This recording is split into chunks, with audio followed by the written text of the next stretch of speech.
아담이 모든 가축과 공중의 새와 들의 모든 짐승에게 이름을 주니라.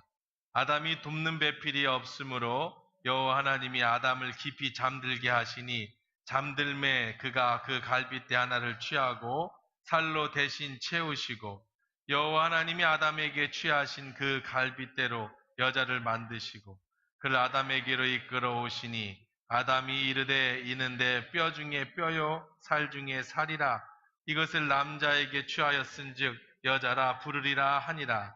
이러므로 남자가 부모를 떠나 그의 아내와 합하여 둘이 한 몸을 이룰지로다.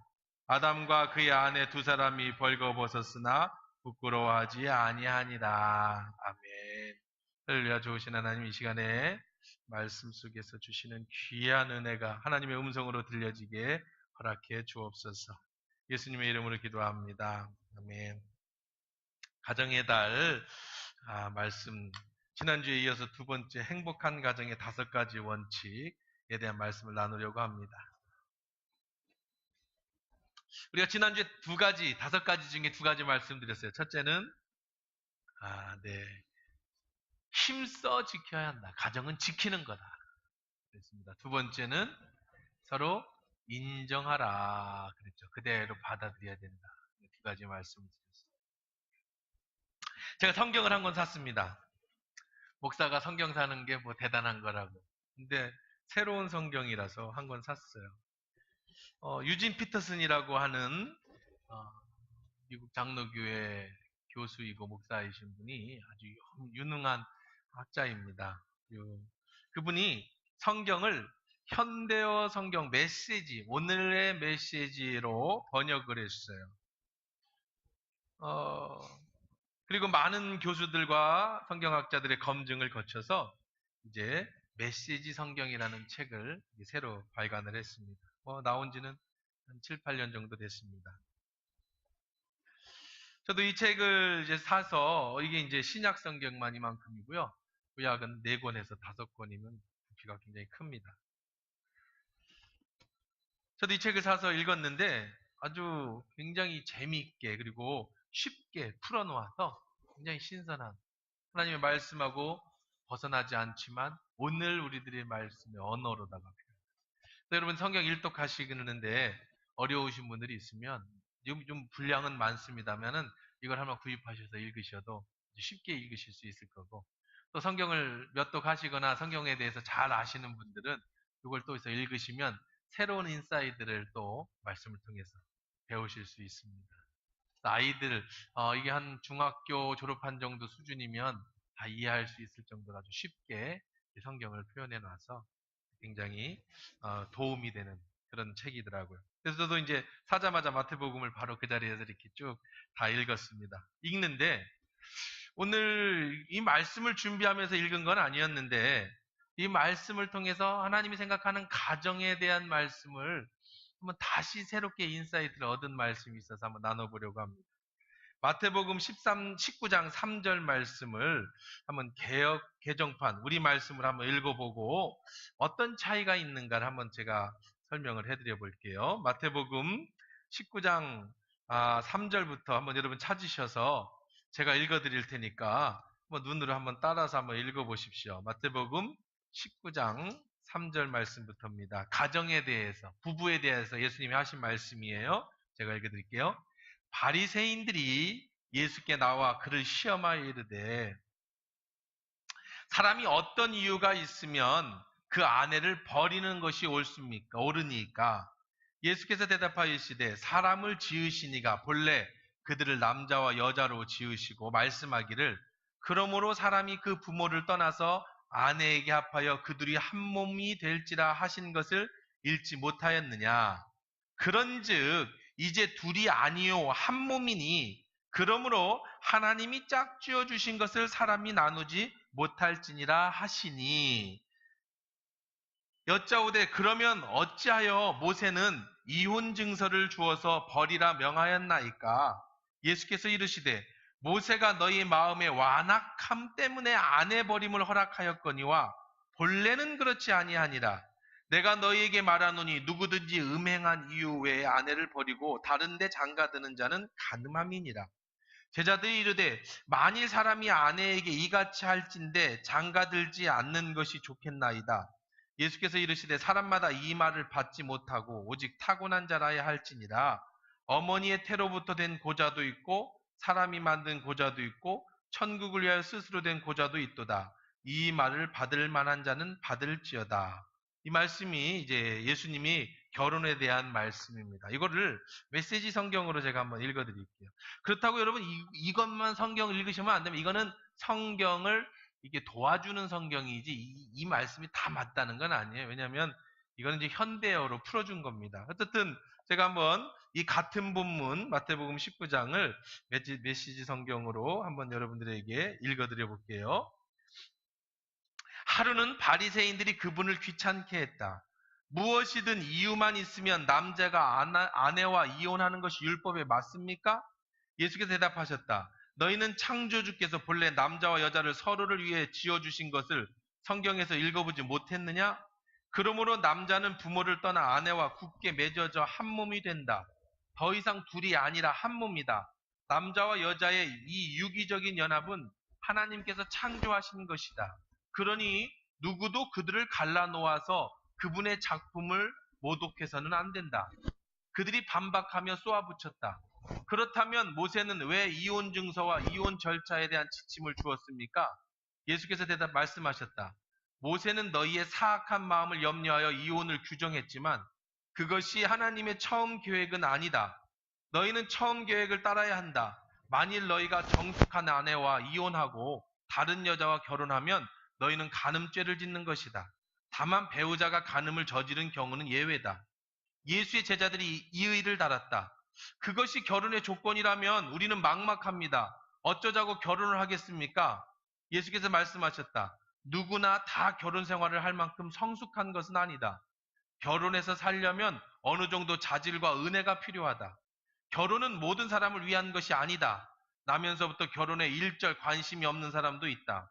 청혼을 받지 않거나 청혼에 응하지 않는 사람도 있다. 그런가 하면 하나님 나라를 위해 결혼하지 않기로 결심한 사람도 있다.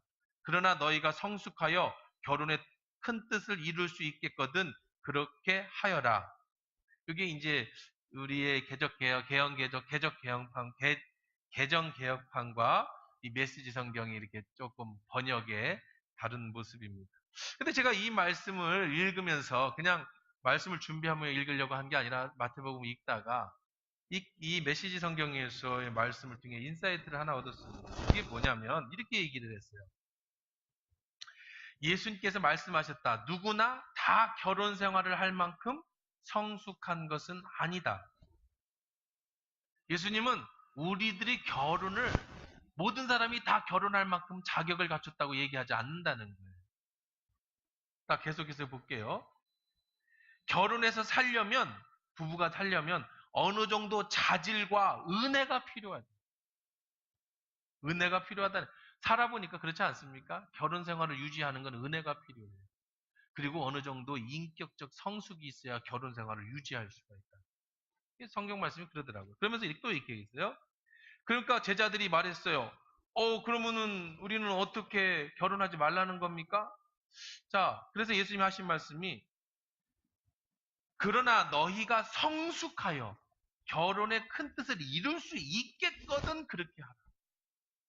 예수님의 말씀이 우리가 그냥 개혁개정판에서는 이제 조금 우리가 이해할 때 이렇게까지 이해하기가 힘든 부분인데 지금의 메시지로다가 한국어로다 해석한 메시지 성경을 보면은 결혼은 아무나 해서는 안 된다는 거예요.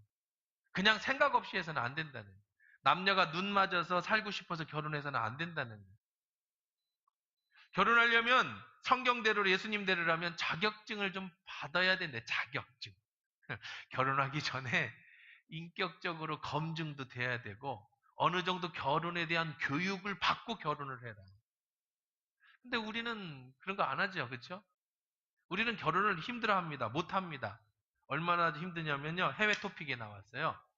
며칠 전에 그 미국 뉴스에 나왔는데 한국 사람들의 30%, 청년의 30%가 결혼을 포기한다. 연애를 포기한다. 우리들이 말하는 삼포, 우리들이 그냥 늘 그것이 해외 토픽에 나왔어요.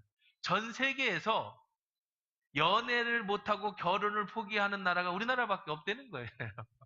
다 눈 맞으면 결혼하는데 우리나라는 일부러 왜 결혼을 연애를 안 하느냐 보니까 취업, 그다음에 고시 이런 것 때문에 연애를 포기하고 결혼을 포기하고 또 결혼해서 이제 집 사야 되죠. 결혼 자금 이것 때문에 결혼을 포기한다는 게 해외 토픽에 나올 정도로 뭐가 이상하죠. 우리나라가 이상해. 그런데 사실은 돈이 없어서 결혼을 못하는 게 아니라 성경대로라면 결혼하기 전에 꼭 교육을 받고 인격적으로 검증이 되고 그 다음에 결혼을 해라.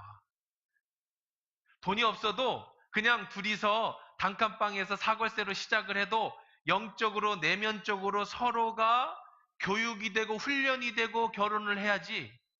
돈이 어마어마하게 많고 뭐 일찍부터 30평 아파트에서 고급 승용차를 가지고 결혼을 해도 그가 영적으로나 신앙적으로나 정서적으로 결혼할 준비가 되지 않았으면 예수님의 말씀은 결혼하지 않는 것이 좋다. 그렇게 성경은 말하고 있다는 거예요. 근데 우리는 사실 어떻습니까? 그런 거 상관없이 결혼했잖아요. 눈 맞아서 결혼했잖아요. 심지어는 뭐 살다 보니까 애 낳고 결혼도 안 했는데 아이고 이제라도 결혼해야겠다. 뭐 그래서 결혼한 사람도 있잖아요. 진짜 우리가 참 결혼이라고 하는 것에 대해서 부부가 된다라는 것을 정말 성경적으로 그래서 제가 일찍부터 일부 예배 때 우리 아이들한테 중학생, 고등학생 아이들한테 이 결혼에 관해서 똑같이 설교를 했어요. 아주 집중적으로. 일찍부터 너희들 준비해서 결혼해라. 물질적 준비가 아니라 정서적 준비. 자, 그래서 오늘은 오늘 말씀 속에서 지난주에 이어서 그러면 이미 결혼한 우리들은 어떻게 합니까? 결혼 전인 사람들에게는 너희들은 결혼을 준비하고 반드시 해라. 그러면 결혼한 우리들은 어떻게 해야 됩니까? 가정을 이룬 우리들은 어떻게 해야 됩니까?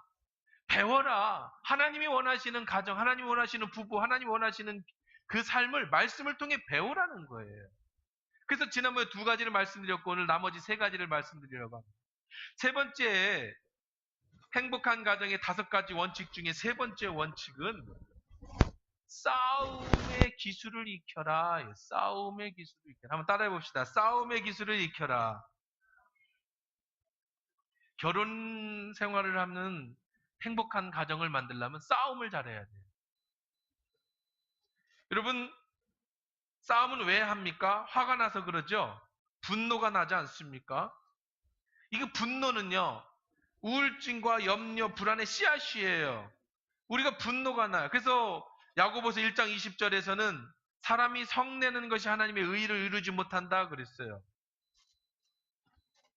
하나님의 의를 이루지 못한다. 우리는 그리스도인들은 화를 자제할 줄 알고 화를 좀 조심해야 될 필요가 있다는 거예요. 화 자체가 문제는 아닙니다. 화 안 나는 사람이 어디 있어요? 다 화나죠. 그거를 어떻게 잘 표현하는가. 여러분 신앙생활을 해가면서 한 해, 2해가 가면 여러분이 분명히 변해야 될 게 하나가 있어요. 여러분이 하나교회에 와서 예배를 드리고 저의 설교를 들은 지가 몇 년이 되셨습니까? 어떤 분은 5년, 10년, 20년 그렇게 들으신 분도 계실 거예요.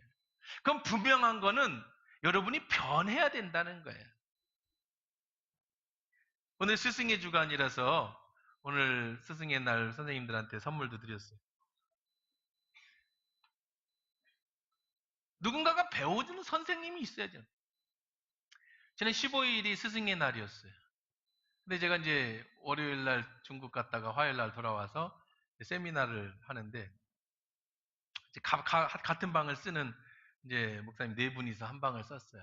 4분이서 한 방을 쓰는. 15일이 됐는데 아침부터 한 목사님 카톡이 계속 카톡. 뭔 카톡이 그렇게 울립니까? 그러니까 스승의 날이라고 교인들하고 학생들이 보내요. 아침부터 울리는 거예요. 나머지 3명은 기죽어 갖고 저녁 때까지 한 통도 안 와요. 아, 이거 살아야 되나? 이게, 이게 인생인가? 목사는 어버이날도 아니고 스승의 날도 아니고 뭐 이거는 옆에 그 선생 출신인데 그분은 원래 학교 선생 출신이에요. 그러니까 선생님 하시다가 목사님이 되셨는데, 그 옛날에 공립학교, 그 공고, 그 아이들이 이제 커서, 막 똑같. 교인들이 까똑까똑. 감사하게 저녁에 제가 2통 받았어요, 문자 메시지. 체면을 살렸고, 2명은 1통도 못 받아갖고, 체면에 우리 교인들이 좀 쑥스러워서 그런 거 잘 못하는 것 같아요. 그죠? 이게 아는데 마음은 이만큼인데 문자 하나 보내면 목사님이 또 쑥스러워서 괜히 또 잘 보이려고 하는 것 같은가 봐. 그래서 못 보내는 거 다 알아요. 제 마음만 다 아는데 그래도 혼자 있으면 괜찮은데 여럿이 있는데 안 받으니까 서운하더라고. 좀 표현할 줄도 알고 그래야 되는데. 어쨌든 여러분이 하나교회 와서 저의 말씀을 듣고 5년이 지났고 10년이 지났고 15년이 지났다면 여러분의 신앙이 믿음 안에서 내가 회복되어졌다. 내가 변화되어졌다라고 하는 어떠한 뭐가 있어야 되는데 그 증거가 뭐냐? 내가 변화된 나의 삶의 변화의 첫 번째 가장 큰 증거가 뭐냐면 화가 줄어들어야 된대. 화가 줄어. 분노가 줄어들어야 돼. 부부싸움이 잦아져야 돼. 그게 증거예요. 옛날보다 내가 얼만큼 화를 덜 내고 있는가, 그게 내 신앙이에요. 반드시 적어져야 됩니다. 그 이야기는 다른 얘기가 아니에요. 내 마음의 생각이 하나님의 영이 나를 지배하고 있어서 옛날에는 내 욕심, 내 욕망, 내 화가 자주 일어났던 것이 내 신앙이 한 해, 2해 가면서 성령이 나를 눌러주시고 이제 내 감정이 아닌 하나님의 말씀이 들어오면서 이제 화가 덜 난다는 거, 안 난다는 게 아니에요. 화가 덜 난다는 거예요. 이제는 이해가 안 되던 사람들이 절대로 이해 안 가던 사람이 불쌍해지기 시작해지는 거예요. 이것이 바로 내가 성숙해진다. 그걸 살펴봐야 돼. 여러분이 하나님께 오기 전이나 지금이나 아니면 예수를 믿은 지나 지금이나 똑같이 매년 화가 난다. 막 화 속에 살아간다. 분노 속에 살아간다. 막 누가 하나 건들기만 해봐라. 내가 막 그냥 시한폭탄이야. 누가 하나만 건드려. 운전하다 누가 하나만 건드려라. 내가 그렇게 살아간다. 아직도 여전히 나는 그렇다. 그럼 여러분이 아직 신앙이 하나님의 성령의 그런 음성을 듣거나 말씀 속에 나 자신을 변화시키지 않는 사람이다. 그러니까 결국은 여러분이 화가 날 때 화를 다스릴 줄 아는 사람이 돼요. 그런데 문제는 그겁니다. 부부 싸움을 하는데 부부가 화가 났어요. 싸움을 안 할 수가 없죠. 그게 잦아들어야 된다고 그랬지 안 한다고는 안 했어요. 부인한테 화가 났습니다. 남편한테 화가 났어요. 그럴 수 있어요. 그럼 어떻게 싸워야 되느냐? 싸움의 기술. 첫 번째는 부부싸움의 기술의 첫 번째는 시간을 정해놓고 싸워야 돼요. 여러분 권투 선수를 보세요. UFC를 보세요. 3분 1회전을 싸워요. 그렇죠? 그렇게 3번을 싸워도 5회전을 싸우죠. 막 두드려 맞다가도 땡 하면 어떻게 돼요? 그만. 그래서 다시 땡 치면 또 싸우는 거예요. 성경은 그 시간을 뭐라고 얘기하냐면 하루라고 그래. 하루. 저녁에 싸웠으면 그 다음날 해질 때까지. 낮에 싸웠으면 오늘 저녁 해질 때까지 하루 동안만 싸워라. 다시 말해서 하루 동안만 화를 가지고 있어라. 그게 하루 가고 이틀 가고 3일 가면 안 된다고요. 그 일주일 가고 그러면 안 된다고요. 하루 만에 해결해야 돼. 하루 만에. 그게 싸움의 기술입니다. 여러분이 길게 가는 건 누가 좋아하냐면 사탄밖에 좋아할 게 없어요. 그러면 어떻게 그 화를 오래 안 가지고 가느냐? 제가 방법을 알려드릴게요. 다른 거 없습니다. 화가 나면 싸울 수 있죠. 싸움 안 한다는 건 거짓말이. 우리는 30년 동안 부부싸움 한 번도 안 했습니다. 진짜 사랑하는지 잘 보세요. 굉장히 서로 부담스러운 거예요. 30년을 부담스럽게 산 거예요. 그러면 안 되죠. 어떻게 안 싸울 수 있어? 사람과 사람이 만나는데. 화가 나서 싸웠으면은요, 어떻게 하면 해가 지기 전까지 푸냐면, 성령이 우리 속에 계시니까 부부싸움을 하잖아요. 마음이 안 편해요. 그렇죠? 누가 잘못했든 간에. 그러면 하나님이 자꾸 말씀하셔요. 야, 네가 풀어도 될 것 같은데? 네가 이해해도 될 것 같은데? 이렇게 자꾸, 그때 내가 둘 중에 하나를 결정하는 거야. 아니야, 끝까지 가야 돼. 이건 절대 풀면 다시는 용서 안, 그럼 다음에 또 그럴지도 몰라. 이번에 한 김에 확실하게 해야지. 내가 다시는 푸나봐라. 라고 하는 마음을 먹을 수도 있고, 또 하나는 그래, 성경에 하루 만에 풀을 했으니까 이 두 가지를 내가 결정할 수가 있어. 시간이 좀 지나면, 한 시간 몇 시간 지나면 막 화날 때는 그게 안 되는 거예요. 그때 여러분이 그걸 선택하라고. 뭘 선택하라고? 푸는 걸 선택하라고. 하루만 하나님이 시간을 줬으니까. 그게 이틀 가고 3일 가고 때로는 1년 가고 2년 가고 어떤 집은 3년 가고 5년 가고 그렇게 살면 안 된다고요. 그렇게 살면. 그것은 싸움의 기술을 몰라서 그래요. 그래서 첫 번째는 시간을 정해 싸워라. 시간은 며느라. 얼만큼 줬다고 우리에게 주어진 시간은 하루 해지기 전까지. 싸움의 두 번째 법칙은요. 말을 가려가며 싸워라. 말 가려가며 싸워라. 남자들이 자주 하는 말. 부인한테 당신 늘 그 모양. 당신 늘. 그냥 조그만 거 화가 나면 그걸 갖고 늘 그런 사람으로 그냥 치부해버려요. 여자들이 화나면 자주 하는 말. 뭐예요? 나한테 해준 게 뭐 있어? 시집 와갖고 내가 하나도 해준 게 없어. 결혼해서 지금까지 둘이 싸운 얘기 들어봐요. 결혼해서 남편은 늘 여자가 그랬고 여자는 이 남자가 늘 해준 게 하나도 없어. 그러니까 말을 좀 가려가면서 해야 돼. 그 중에 특히 극단적 용어를 써서는 안 돼. 죽어버려야지 내가 그냥. 이 세상에 내가 죽는다고 막 협박하는 사람. 이거 막 약 먹고 죽는다고 막 협박. 막 서로가 안 믿어주니까 나중에 극단적으로 막 죽어버린다고. 이건 또 이혼하자. 이렇게 살 거면 이혼해. 이건 사는 것도 아니야. 이거는 먼저 얘기한 사람이 잘못한 거예요. 누가 잘못을 했든지. 그래서 절대로 꺼내지 말아야 되는 것. 죽어버린다는 말하고 이혼해야 한다. 이런 말은 꺼내지 말. 말을 좀 가려가면서. 그러면 어떻게 해야 되냐? 싸움의 3규칙은요. 그 싸운 것만 가지고 싸워라예요. 확대하지 말고.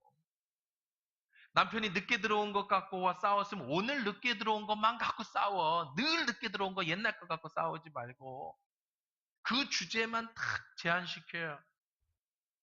말을요, 막 하다 보면은요, 싸우다 보면 이게 막 전면전으로 치닫게 되는데 처음에는 하나 갖고 싸웠던 게 나중에 말꼬리에 말꼬리를 잡다 보면은요, 한참 싸우다가 뭘 갖고 싸웠는지 아까 네가 그렇게 얘기했잖아. 내가 언제 그렇게 얘기했어. 이게 처음에 싸운 요지는 사라지고 중간에 싸우면서 감정 상한 거를 물고 막 말꼬리에 말꼬리를 잡으면 나중에는 우리가 뭘 갖고 싸웠는지는 모르지만 하여간 감정이 상해 있어. 사실 그 싸운 건 별게 아닌데 그건 잊어버렸어. 싸운 거는. 중간에 싸우면서 감정 상한 것만 기억나. 그게 오래가지. 그래서 부부싸움의 3규칙은 한 가지 주제, 그 싸움의 주제만 갖고 얘기해. 마지막 법칙입니다. 부부싸움의 네 번째 법칙은요. 제일 중요한 건데 이거 참 심각한 겁니다. 절대로 폭력을 써서는 안 돼. 뭐 언어 폭력이야. 뭐 감정이 상하니 그것도 조심하셔야 되지만 물리적 폭력은 절대로 안 되는 겁니다. 오래전에 아버지 학교를 다녀왔는데요. 그 아버지 학교에서 이제 몇 달 동안에 이런 게 아버지에 대해서 배우잖아요. 그리고 마지막 날 간증을 하는데 많은 아버지들이 이런 폭력 문제를 간증해요. 기독교인. 자기 엄마 아버지가 싸우면서 폭력을 행하는 걸 보고 자라가지고 자기도 모르게 가정에서 자기도 폭력을 휘두른다는 거예요. 이걸 간증하는 사람들을 많이 봤어요. 기가 찰노릇이죠. 여러분, 폭력은 사탄의 가장 원시적인 무기입니다. 그리고 이 폭력은 한번 손대기 시작하면은요, 습관적으로 무서운 병입니다. 중독이 마약보다 강해요. 그래서 절대로 폭력을 휘둘러서는 안 됩니다. 요즘 최근에 여러분 김포시 의장인 그 유승현 씨가 뉴스 보셨죠? 골프채로 자기 부인을 때려 죽였는데 심장을 터뜨려 죽였어요. 어떻게 때려 죽였어요? 와, 제가 일부러 그 부인 얼굴을 찾아보려고 다 모자이크 처리했잖아요. 그 90년대부터 그 사람 거 다 그 부인을 찾아봤어요. 한 30년 살았겠죠? 60도 넘었을 테니까. 어떻게 부인을 때리면 심장을 터질 때까지 때려 주겠습니까? 그 사람이 인터뷰를 이렇게 했습니다. 우발적으로 술을 먹고 그랬습니다. 우발적으로 화가 나서 그랬다는 거예요. 처음부터 죽일 의도는 없었습니다. 그렇게 얘기해야 살인은 면하니까, 사형은 면하니까. 그렇겠죠. 뭐 처음 그렇게 30년을 산 부인을 뭐 죽이려고 때렸겠습니까? 술 먹어서 그렇게 했겠죠. 그러면 또 물어봅시다. 그 아내가 그날 처음 맞았을까요? 그렇게 생각하지 않아요. 30년 동안 맞았을 거예요. 작은 폭력이든 큰 폭력이든. 술 깨고 나서는 싹싹 빌고 다시는 내가 안 하겠다. 내가 다시 한번 내가 때리면 넌 개다. 술만 먹으면 또 돌려. 그 부인 참았겠죠. 남편이 정치인이고 30년을 참았지 않았겠습니까? 그 지옥이에요, 지옥. 여러분, 우리 교인 중에 제가 아직 정보는 한 번도 하나님 앞에서 들어본 적이 없지만 혹시 여러분 남편이 장로가 됐든 집사가 됐든 뭐가 됐든 아내를 때린다면 그 사람은요, 교인이 아닙니다. 하나님의 사람이 아니에요. 그 사람은요, 교회 나오지 마세요. 교회에 다 말씀을 들을 자격도 없는 사탄이야, 사탄. 절대로 폭력은요, 그렇게 마음을 먹으셔야 돼요. 그렇게 마음을 먹으셔야 돼요. 절대로. 그건 용서할 수 없는 거예요. 제가 일부 예배 때 우리 아이들한테 얘기했습니다. 데이트 폭력. 사랑해서 때렸다? 그런 건 없습니다. 집착. 한 대라도 맞으면 걔랑 절대로 결혼해서는 안 돼. 부부 신혼 초에 한 대라도 맞았다. 이혼서 써놓고 한 대라도 더 때리면 이거 제출한다. 이렇게 각오하고 시작하셔요. 안 고쳐지는 거야. 이건 마약보다 더 강합니다. 대부분 그런 사람들이요. 자기 아버지 때 유전적으로 내력이 있어요. 근데 어릴 때부터 아버지를 미워하면서 자기가 닮아버렸어요. 그 폭력 앞에 꿈쩍 못하는 엄마와 자기 자신이 나중에 내가 아버지가 되고 나서 자기 부인을 때리고 자식을 때리면서 그런 내 모습으로 탁 보이는 거예요. 자기도 모르게. 이성적인 괜찮은데 술 한잔 먹거나 뭐 이렇게 팍 말 그대로 돌면 그냥 뭐 나가는 거예요. 사람 이렇게 죽여요. 골프채로 사람을 때려줘. 살려면은요, 그거 끊으셔야 돼요. 어쨌든 그래요. 하여간 폭력은 인생이 끝났다. 여러분이 아무리 교회에서 장로가 되고 목사가 되고 여러분이 뭐 기도를 유창하게 하나님은 집에 가서 가정 폭력을 행하면은요. 여러분이 새벽 기도하고 금요 기도하고 막 그런데 집에 가서 막 악녀로 변해 갖고 막 앙탈지게 그거는 교인이 아니에요. 교인이 아니에요. 여러분들 조심하셔야 됩니다. 그래서 폭력은 절대로 안 돼. 싸움의 기술의 마지막은 절대 폭력은 안 된다. 아니, 목숨 걸고 여러분, 이거는 여러분이 우리 하나교회에서는 절대 그런 일이 있어서는 안 될 겁니다.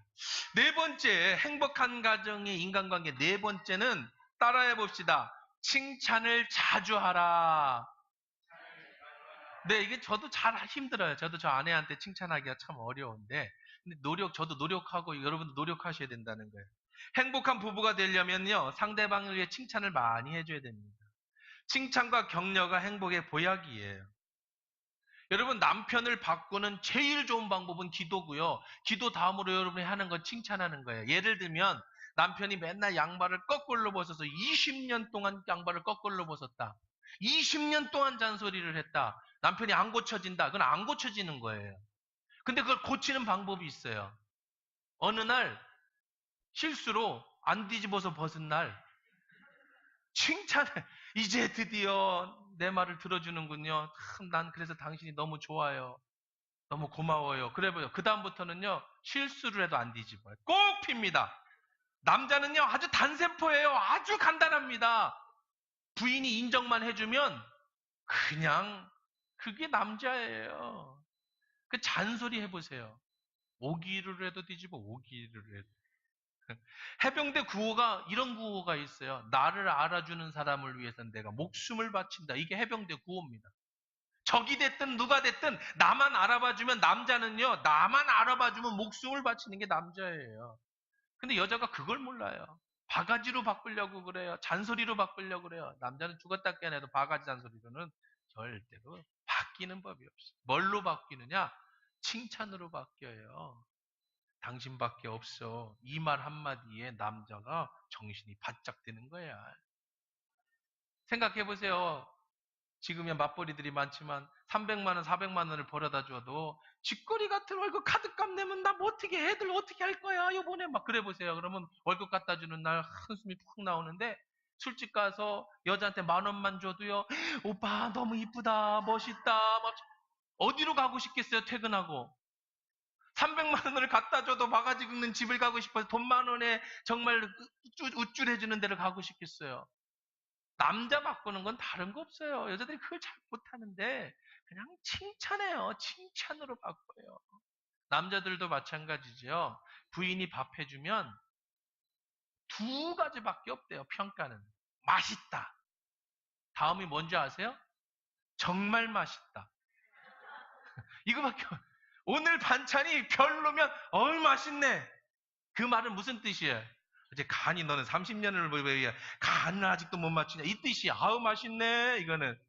아주 맛있다. 정말 맛있다. 이거는 먹을만 하네 오늘 이거야. 말을 맛없는 건 없어. 칭찬이 서로를 세워주는 거예요. 그래서 칭찬을 자주 출근하는 남편 그리고 또 함께 가지 뭐 요즘은 남자 여자 다 출근하지만 멋있어요. 참 남편이 승진하면 때 되니까 하는 거지. 뭐. 그러지 말고 때 되면 다 하는 건 아니잖아. 중간에 간둔 사람이 얼마나 많은데. 참 훌륭해요. 당신이 승진할 만한 분이었어요. 지금까지 선배들이 당신을 몰라봬서 좀 늦었지만 당신이 정말 최고예요. 막 인정해주고 그렇게 인정해주는 거예요. 또 가끔 남자들 보면 팔불출이 있어요. 옛날에 팔불출은요, 자기 부인을 자랑하는 사람이 팔불출이라고 그랬죠. 지금의 팔불출은요, 자기 부인을 깎아내리는 사람이 팔불출이에요. 꼭 사람들 초대해가지고 밥 먹는데, 아유, 사모님, 아니면 뭐 형수님, 밥 맛있네요. 그랬더니, 왜 어쩐 일로 오늘 맛있게 했대? 막 마치 이제 그렇게 해서 이제 막 부끄럽지 않게 막 이렇게 돌려가. 그래, 그게 남자들이 그런 저도 가지고 있는 어떤 나도 모르는 내 내면의 그런 거. 근데 남자가 자꾸 부인을 인정해주고 사람들 앞에서도 우리 교인들은 뭐 지금은 그런 분들 없으셔요. 근데 참 옛날에도 보면 뭐 교회에서도 자기 부인을 무시하는 분들이 있어요. 이거는 바보 같은 짓이에요. 남편이 자기 부인을 무시하고 부인이 남편을 교회에서 무시하면요. 남들도 그 사람을 무시하고 당신도 무시해요. 부부는 하나인데 어떻게 내가 나를 무시합니까? 그래놓고 남들이 날 존경해 주기를 바랍니까? 지금 그런 분들 한 분도 안 계시는데요. 절대로 여러분 교회 내에서는 부인은 남편을, 남편은 부인을 늘 존경해 줘야지 사람들 앞에서 무시하면 안 돼요. 그게 팔불출이에요. 자랑하는 게 팔불출이 아니라 무시하는 게 팔불출이지. 잠언서 18장 21절에 죽고 사는 것은 혀의 권세에 달렸나니 혀를 쓰기를 좋아하는 자는 그 열매를 먹으리라. 성경은 이렇게 얘기해. 네가 말하는 대로 네가 열매를 먹을 거다. 그러니까 말을 잘해야 돼. 영국 속담에도 사람은 잔소리하는 대로 되는 것이 아니라 격려해 주는 대로 된다라고 하는 영국 속담이 있습니다. 다음 주까지 여러분들이 숙제입니다. 가서 좀 자꾸 칭찬하고 격려하는 말들을 한번 해보고 오세요. 집에서. 쑥스러워도 부끄러워도 한번 노력해 보시라고 바꿔야 돼. 마지막으로 다섯 번째 행복한 가정을 이루고 행복한 부부를 만드는 다섯 번째 비결은 뭐냐면 신앙입니다. 신앙. 이게 제일 중요해요. 어느 기독교 가정의 팔남매를 소개해 볼게요. 장남 유기원 장로는 생전에 국립의료원 원장을 역임했고요. 이남 유기형 장로는 부산대 의과대학을 지내고 의과대학을 대학장을 지내고 기독의사회 회장을 지냈고 셋째 유기선 장로는 부산에서 의사를 했고요. 넷째 유기천 장로는 서울대 총장을 지냈고요.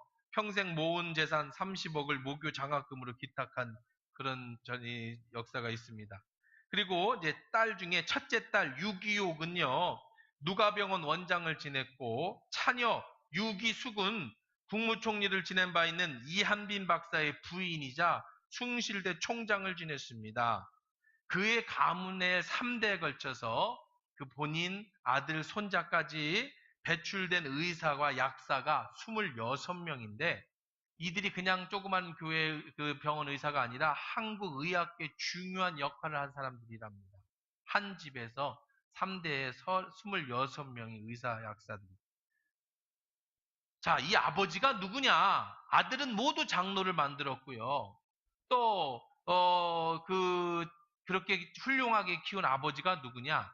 유계준 장로인데요. 이분은 일제 강점기 시대에 자수성가한 사람으로 선교사의 전도를 받아서 평양 산정연 교회에서 45살에 장로가 된 사람입니다. 그 사람이 일본의 협박을 받으면서도 주기철 목사님과 그 가족의 생활을 보살펴 드렸고요. 주 목사님이 순교하자 일제 금지령을 어기고 그 시신을 거두어 성대한 장례식을 치러 주었습니다. 주기철 목사님이 살았을 때나 죽었을 때 한결같이 그 가정을 보살펴 드렸고요. 해방이 돼서 공산당이 교회를 접수하자 그리고 압수하자 자기네 식구들은 어린 자식들을 전부 남아시키고 본인은 예배당을 지키다가 1950년 10월 순교를 당합니다. 자, 아버지를 평양에 두고 온 자식들이 모두 남쪽으로 떠나 부산으로 내려가 가지고 고아원 같은 곳에서 그냥 이 팔남매가 그냥 거기서 사는 거예요. 아주 불쌍하게 살았겠죠. 그런데 이 아이들이 전부 어렸을 때 부모로부터 받았던 신앙교육, 어릴 때 주일학교 다녔으면서 배운 말씀을 가지고 굳건하게 서서 전부 의사가 됐고 26명의 식구가 의사 약사를 만들었다는 남자들은 전부 장로가 됐고요. 한 명은 좀 일찍 잃어버렸는데 나머지 자식들은 전부. 그래서 얻은 것은 뭐냐? 돈도 중요하고 실력도 중요하고 우리들이 인간관계도 중요하고 다 중요한데 정말 부부가 잘 사는 비결은요. 아름다운 가정을 이루는 가장 좋은 비결은 신앙으로 반듯하게 서 있어야 되는 줄 믿습니다. 그래야 하나님이 지켜주셔야 돼요. 가정도 하나님이 지켜주셔야 돼요. 예수님도 말씀하셨잖아요. 부부가 사는데 은혜가 필요하다고 그러죠. 헨리 포드라고 하는 이제 미국의 사업가죠. 포드 자동차 회장이 80세 생일을 맞아서 사람들이 다 모였을 때 물었습니다. 기자가. 당신의 일생에서 가장 잘한 게 뭡니까? 그랬더니 저는 내 일생에서 제일 잘한 것이 가정을 잘 세운 것일 때 이렇게 얘기했대요. 사업에 성공하기도 힘들지요. 명예를 얻는 것도 어렵습니다. 그렇지만 성공하고 부자가 되는 것보다 더 가치 있고 더 귀한 것. 그것은 가정을 바르게 세우는 것. 아무리 성공을 했어도 가정을 바르게 세우지 못하면 그건 반쪽 성공이에요. 저는 2주에 걸쳐서 행복한 가정, 행복한 부부가 되는 5가지 말씀을 나눠드렸습니다. 결론은 가정을 중심으로 사십시오. 그게 행복의 길이에요. 제가 미국에서 공부하면서 보니까 미국 저녁 시간에 큰 불을 켜놓고 축구하고 배드민턴 치고 이게 다 한국 사람들이 다 한국 사람들. 미국 유학 가서도 저녁에 모여서 배드민턴 축구하고 족구하고 축구하고 그런답니다. 근데 아버지들은요, 미국 아버지들은 뭐 하느냐? 저녁에 나와서 아들이 공 던지면 공 받고 영화 같은 데 보면 그러죠. 캐치볼 아버지하고 아들하고 아들이 자전거 타면 옆에서 잡아주고 한국 아버지들은 전부 모여서 자기들끼리 배드민턴, 족구, 축구 그러면서 미국 사람들이 이렇게 물어본대요.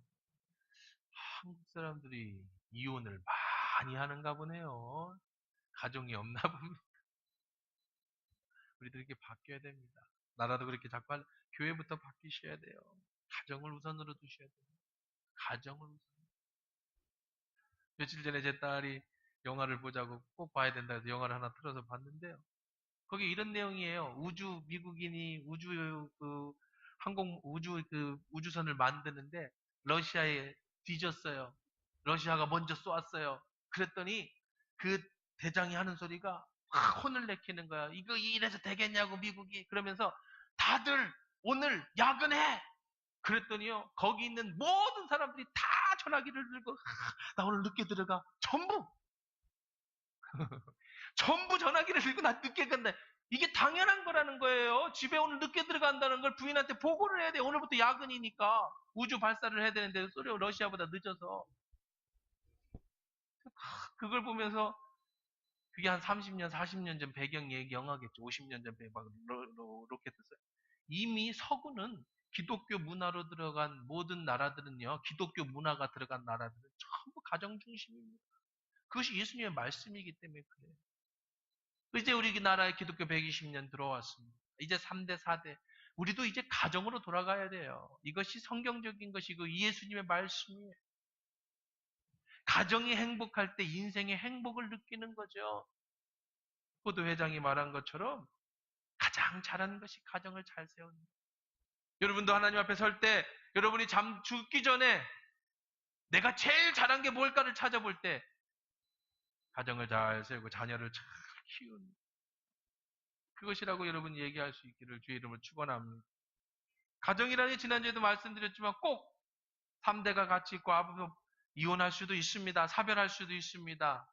상관없어요. 지금 내 가정에서 할 수 있는 한 주님 안에서 잘 세워서